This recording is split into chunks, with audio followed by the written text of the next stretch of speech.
Two things I hate about going to yard sale is, one, the signs, when you go yard selling, they'll have an arrow and it'll be pointing in the opposite direction, or they won't even have an arrow at all, and their text on their little sign, their little tiny itty bitty sign on a busy road will be so itty bitty that you need to like zoom in on your phone, and you don't have enough time to, and so you don't even know where you're going, you can't even read the address. The sign we just passed right here, look at this. You can barely read that. There is an arrow. But that's not a good example. That was not a good example.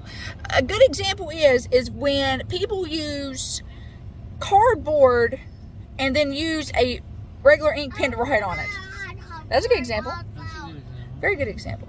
Okay, anyway, the signs. Be very well, be brief where you're, just have an arrow. Just have an arrow and a sign at every intersection. Great. That's good. That's a good idea.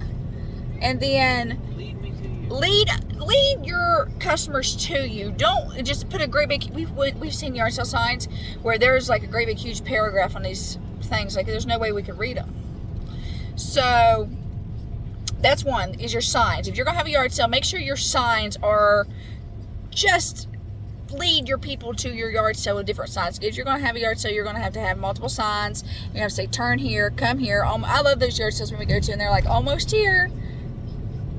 Another, yeah. So the next thing about yard sales is when I go and I'm like, hey, how much is this? I just left the yard sale. I said, hey, how much is this cake pan? And she says, hold on, I got to call so-and-so. And I have to sit there and wait, and the lady's not picking up. So, and then she's like, I don't know, how much do you want to pay for it? Or then they come back and say, how about $8 or something like this, like a real ridiculous price, because they don't know what they're selling it for. Like, if you're going to have a yard sale, you need to know exactly how much you're going to sell something for, don't you think?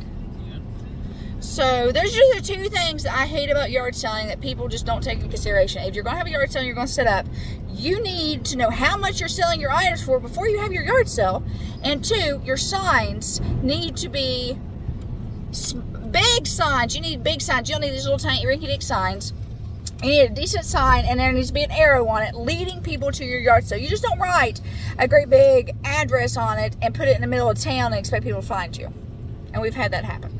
So, and we are professional yard sellers. So that's our point of view to you if you're going to have a yard sale.